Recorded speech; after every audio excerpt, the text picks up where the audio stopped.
Today's video is sponsored by Squarespace.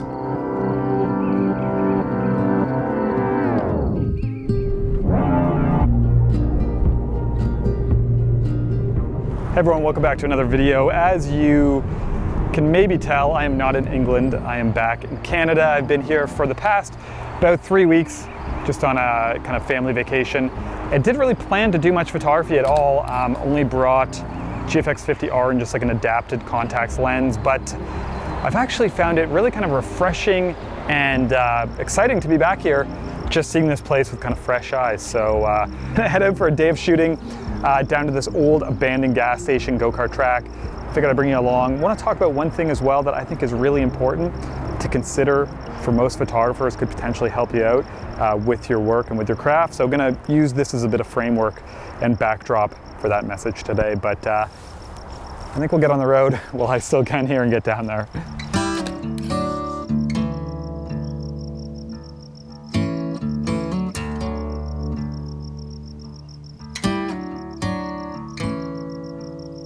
So the last few years of living in Ontario before moving to England, I always kind of felt challenged to make work that I was happy with, and also just to be inspired by a lot of these surroundings that were so normal to me.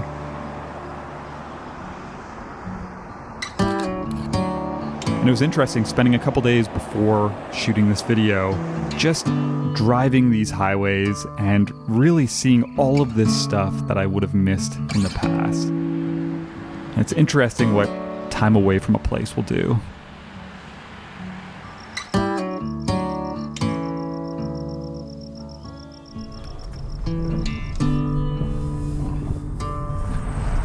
So this place is fascinating, to say the least. This is the old mini putt here, and then there's the go-karts over there, but yeah, it's in really bad shape, and I actually don't know.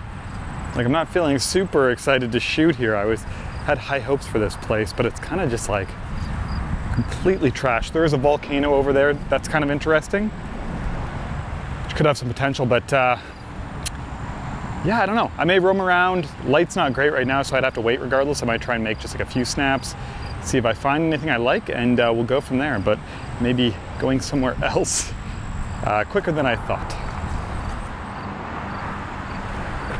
So I only brought one lens for this camera, like I mentioned. It's a Contax Zeiss 45mm Tessar Pancake, and it surprisingly covers. I've spoke about this lens on the channel before. Not like the perfect landscape lens by any means, but it'll do the job right now. And then I have a Moment Cinebloom. It's a 5%. I've never used these filters. I've just been happy with the Tiffins, but I bought this one before the trip because I wanted to try something new. And intensity is good, but I don't think these lenses are multi-coated or coated at all. So at times it can get weird flares and stuff, which I'm not a huge fan of, but fun to experiment.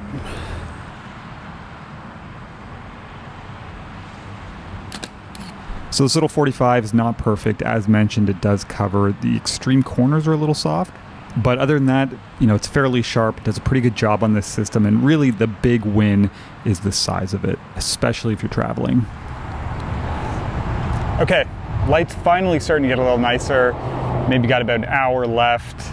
Some opportunities are starting to present themselves. I'm not really 100% sold on this location. It reminds me of my childhood. I think that's where the intrigue is, but it's kind of just trash. But anyway, still fun to play around and make some images. I'll probably stay here till sunset and then maybe try and make a few night ones on the way home.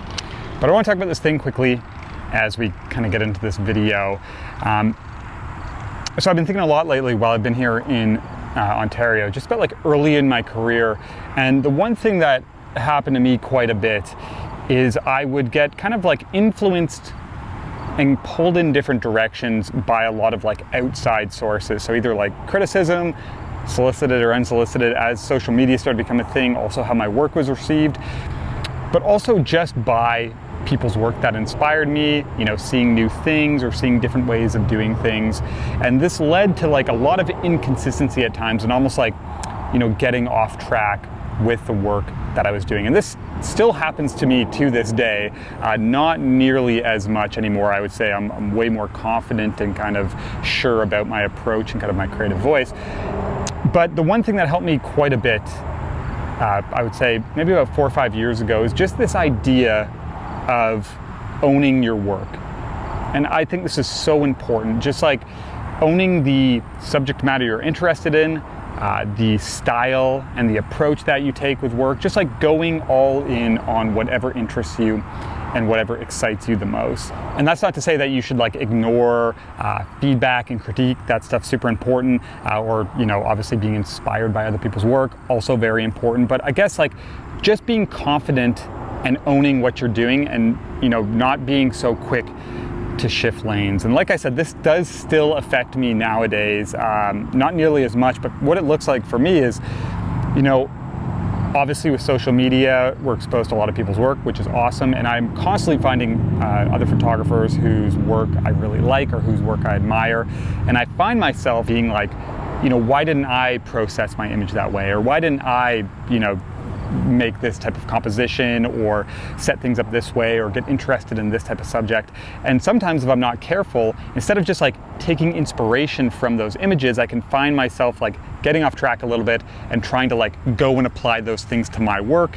And then I'll do that for a little bit, and then naturally I'll just kind of slip back into the groove I was in, doing things the way that just come natural to me and feel right. So it doesn't happen nearly as much, but it is still something that happens nowadays. A decent amount, I would say. And I'll elaborate on this a little bit more later in this video, but as I'm talking here, I think I'm gonna go and try and shoot a few images out front because the light is starting to get quite nice. So back to the video in a second, just have to quickly talk about the sponsor of today's video, which is Squarespace. And if you're a photographer, a website is an incredibly important tool, not only to showcase your work to others, but also for things like sequencing and structuring projects to see how they come together. And what I love about Squarespace is they have a wide range of really clean, professional looking templates, but it's also really easy to use. So for example, if you're building a gallery, you can click and drag to rearrange photos, and then you can even make something like an online store if you want to sell prints or photo books and other things like that. So check out squarespace.com today, sign up for a free trial, test it out. When you're ready to launch, you can use my link below to save 10% off your first purchase of a website or domain.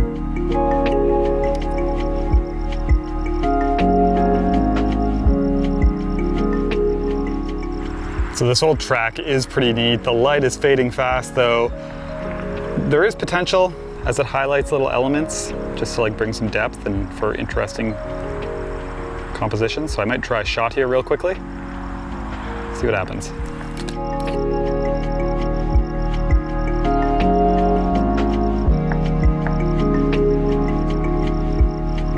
All right, I think it's time to revisit these scenes over here because that light is gonna go behind a cloud soon, and don't wanna miss it.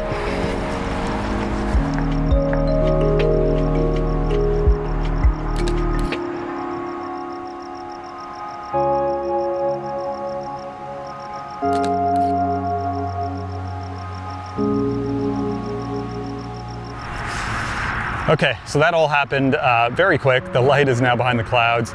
Made a couple images.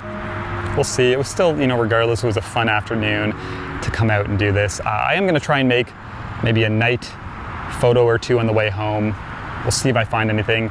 If I do, this video will go on. If not, it's gonna end after these thoughts, wrapping up this owning your work idea. So, I understand that not everyone watching this video is struggling with like their direction and with the confidence with their work, but if you are, my advice would be to like go back to the work that really kind of fulfills you and that excites you, those times where you go out and you're like fully immersed in the environment and you're excited about the subject matter, and you kind of lose yourself in that, and then putting out these images, processing them that really make you happy.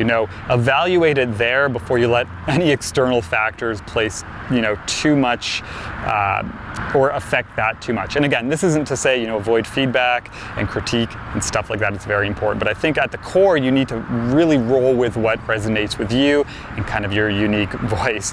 And we're all going to do things a little bit differently. And I think that's kind of the most exciting part, is that we all have this opportunity to kind of make something that doesn't exist yet. You know, the last thing we want is everyone just trying to do the exact same thing, and basically whoever is the most technically proficient wins. That's not what it's all about, and that wouldn't be much fun anyways. So yeah, my suggestion, own your work. Keep that in mind if you know you're struggling a little bit and if you're flip-flopping. It's something that's helped me in the past. It's something that still helps me to this day, and I think it's a really important concept to kind of adapt as an artist. Anyways, I hope you enjoyed this. If the video has time left right now, it's because I found some night stuff, so we'll go see what happens. But if not, it's going to end right now. And if that's the case, thank you for watching, and I'll see you soon. All right, so I did actually end up finding one more image, and that is this volcano, which is part of this old mini putt course. It's looking a little crazy when the light was harsh, but now that it's twilight out, it actually looks pretty cool. But it is getting dark, so I'm gonna shoot this because I don't have a tripod.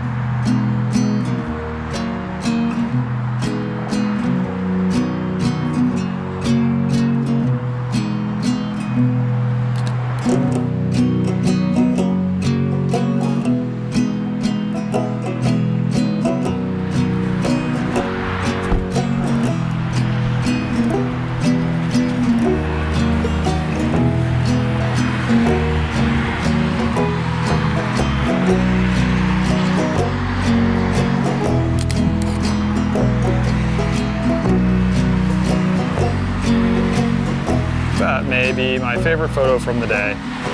Go figure. At the end, on the ride home. Good old Bell payphones.